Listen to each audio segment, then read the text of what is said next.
Since ancient times, whales had always been a part of Sweden's army.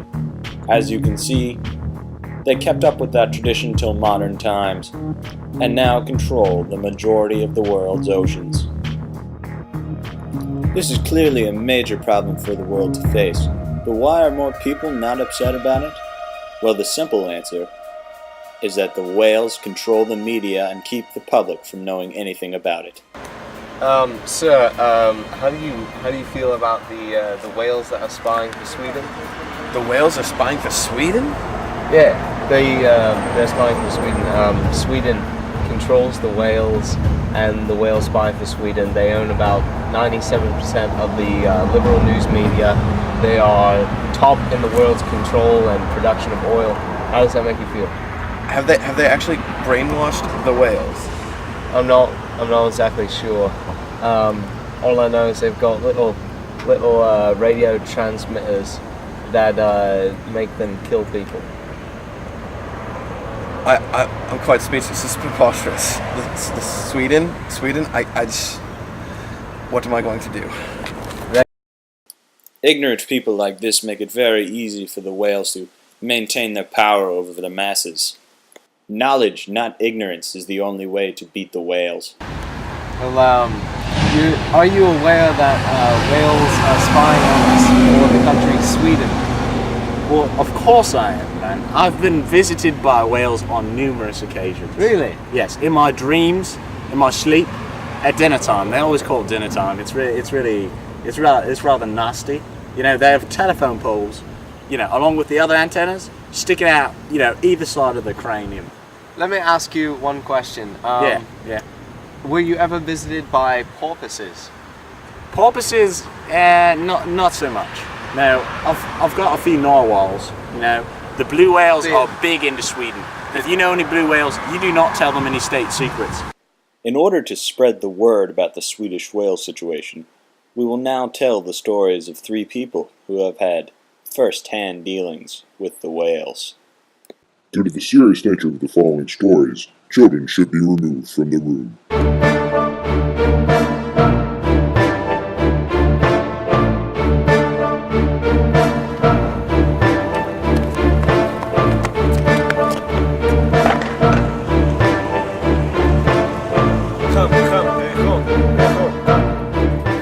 From the start of our first interview, it was obvious that Milos was suffering from some sort of paranoia. But what could it be caused by? So thank you for coming today, Milos. We hope to really expose what your story is all about. I know your time's limited, so let's get started. Where did it all begin for you? Where did it begin? Well, it really began back in the Cold War. The Cold War was cold as ever. My fingers, they were so cold. And it was just after visiting SeaWorld in the aquarium in Moscow, and I was coming home on a bus, and I sit in seat, and water drip down my shoulder, and I say to myself, what is going on? I look up, and all I see is black and white, and I am knocked unconscious.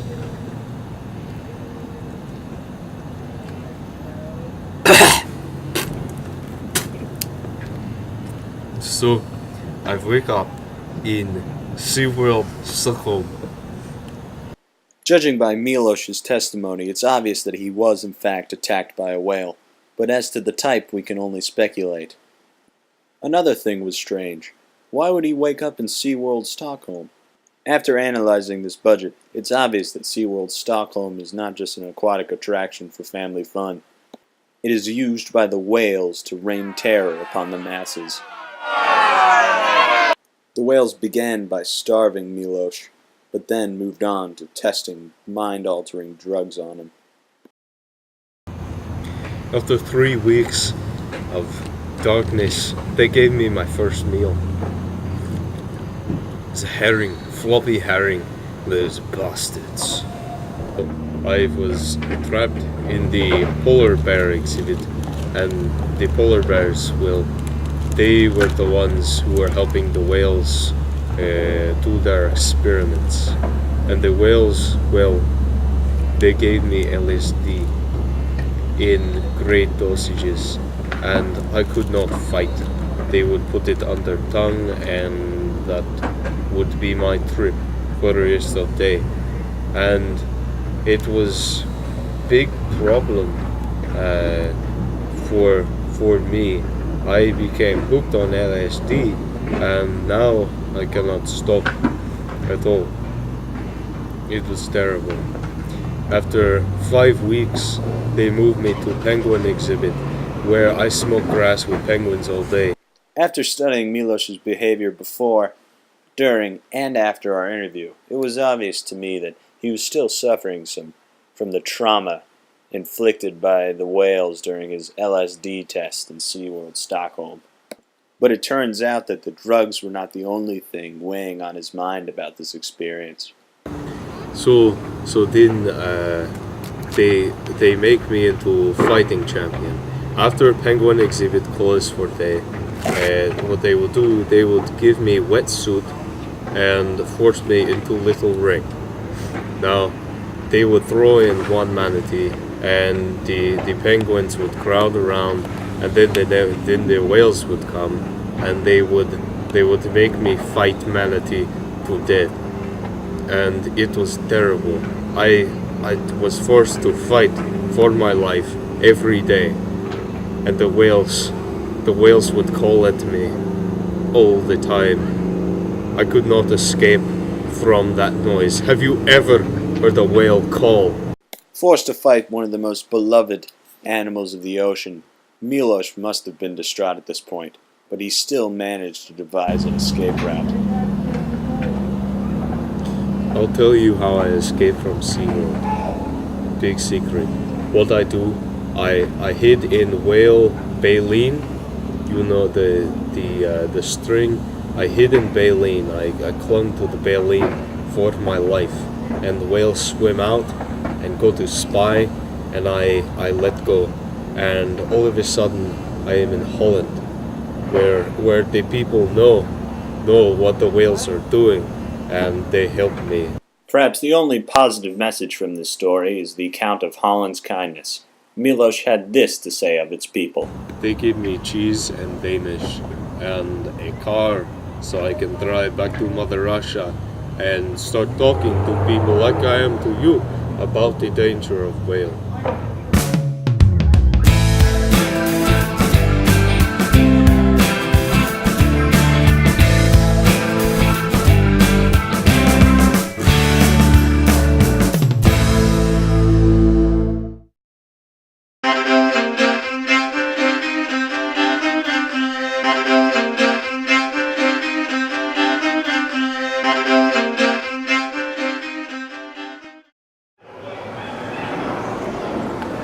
Welcome to my institute. This is the Northern Glasgow Marine Institute of Science, and this is where I'll do all my fancy pants science experiments. Come on.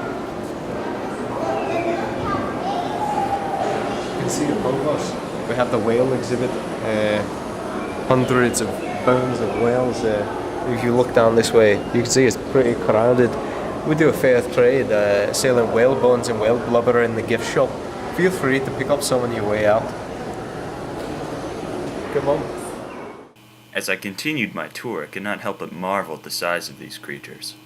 Although it is quite a display, I wondered why the Institute was founded.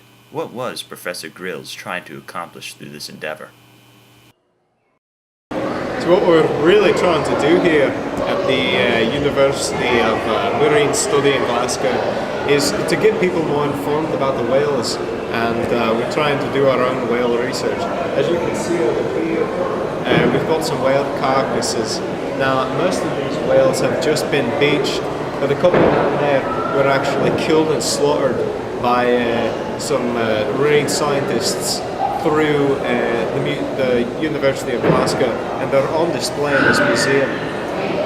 What we're really trying to do here in Scotland is to get people noticing what's going on. So we've got boards like this one, and it'll tell you how the whales will they'll eat the people. They're on the go. They've got the transmitters.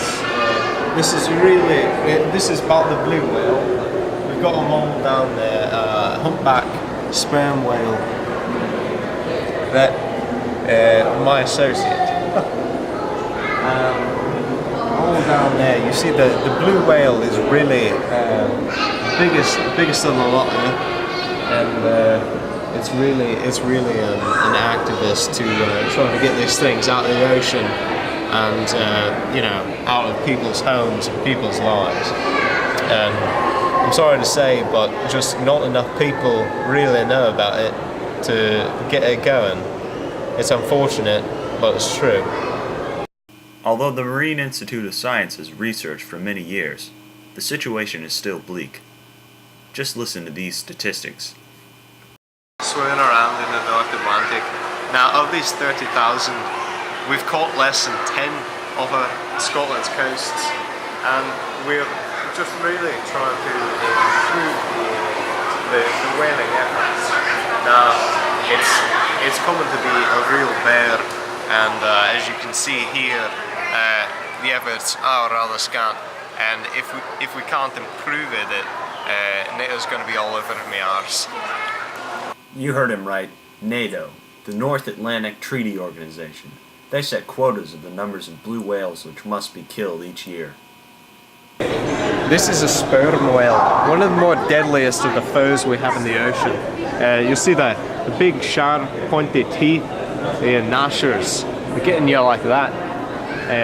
This whale's been known to eat several people every year, and our efforts to get it out of the ocean are severely under-practiced for the amount of devastation that this vile vermin causes every year. Although the sperm whale certainly is a violent creature, its main threat is its ability to obtain classified information through attached radio transmitters. Now, what I'm going to show you now is where the radio transmitters protrude from the head. Now, you see these big eye socket cavities. Now, look back behind them, and you can see a little dent right there. That would be where they'd insert the radio transmitter, and it would stick out at about a 45-degree angle, and I mean just it makes the whale much more deadly in the ocean, and you can see from the massive size of the skull that they can really get a lot of firepower behind those radio transmitters if they're able to install them in the skull, which is what they're doing. The radio transmitter problem is certainly dire, but we are increasingly receiving aid from another unexpected aquatic ally. We're getting a lot of help in our efforts from sharks. As you can see from these jaws behind me, this is one of the sharks unlucky enough to be caught by the whale special patrol. Now, the whales have been starting kind of the smear campaign against the sharks, and what we're really trying to do is to eliminate that smear campaign. It's good to have sharks on our side. They're eating the whales, and what can you ask for? You can't ask for more than that. It's nice teeth. Movies like Jaws, which was funded by whales, constitute the majority of anti-shark propaganda. Each year, more sharks are murdered because of such films. This is our rival museum in downtown London. The bloody Englishmen have been procuring this cover-up for the whales.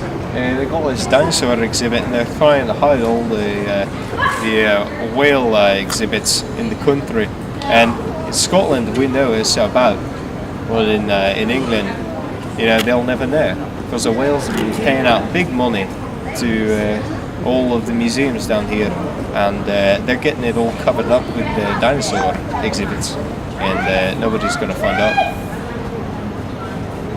This information war is never ending, but as long as we have people like Les Grills, we have hope.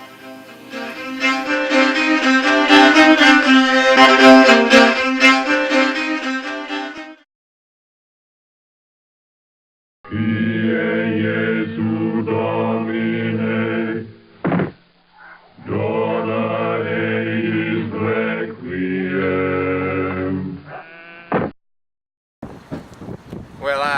I'm a evangelical. I preach the word to people on the streets about the whales, and most people don't know, but God hates whales, and that's a true thing.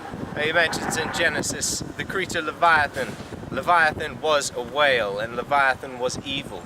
He was actually a member of Satan's army in the conspiracy to unseat Jesus. Praise Jesus. And the whales, the whales are against Jesus. We must do everything in our power to destroy all whales on this planet. Thank you.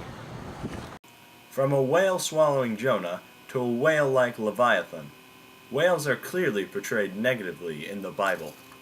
Many believe that this is a sign that whales and humans are mortal enemies.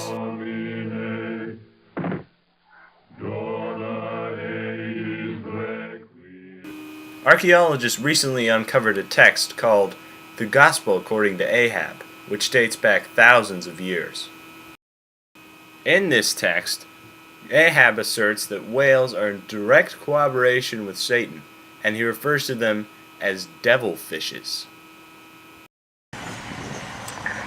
And God said to Adam on the seventh day of creation, Adam, my son, I give you power and dominion over all creatures in the garden, all save one.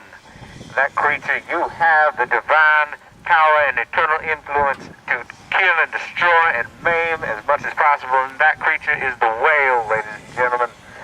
The whale, the sperm whale, the humpback whale. Wait, what is that? Look at it. Boy, you are possessed by a whale. Devil whale, get out! Get out of this, boy!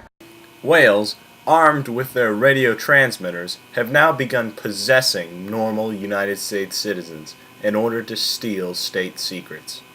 Using mind control on religious figures, Sweden has been able to keep news of this away from the general public. Without people like Preacher Brown, no one would know of this abuse. God said to Adam on the seventh day of creation, Adam, I give you dominion and power over all creatures in this garden except for one. That is the one creature you must, beyond all others, seek to destroy in your invincible attitude, and that is the whale. The sperm whale, the humpback whale, any whale. All whales are evil. Adam, my son, you will destroy the whale. Who is this? Who is this? Come over here. Come over here, boy. Boy, you look like you've been possessed by a whale. Devil whale, I command you, leave this boy. Leave him, devil whale. Preacher Brown is doing much more than just street exorcisms to combat the whales. He recently announced that he will be taking a mission trip to Japan, where whaling is still widely practiced, in order to do, as he called it, God's work. God has given me the authority to take a mission group over to Japan to spearhead the whale trawling efforts. And sons and daughters, we need your money. We need your help to make this possible. All donations should be given to the number you see at the bottom of the screen, and may God bless those of you who feel it in your personal selves to give us this money. Let us go on this trip, kill and destroy whales, to do God's work. I inspire myself. And so he inspires us too. Godspeed, preacher. Godspeed.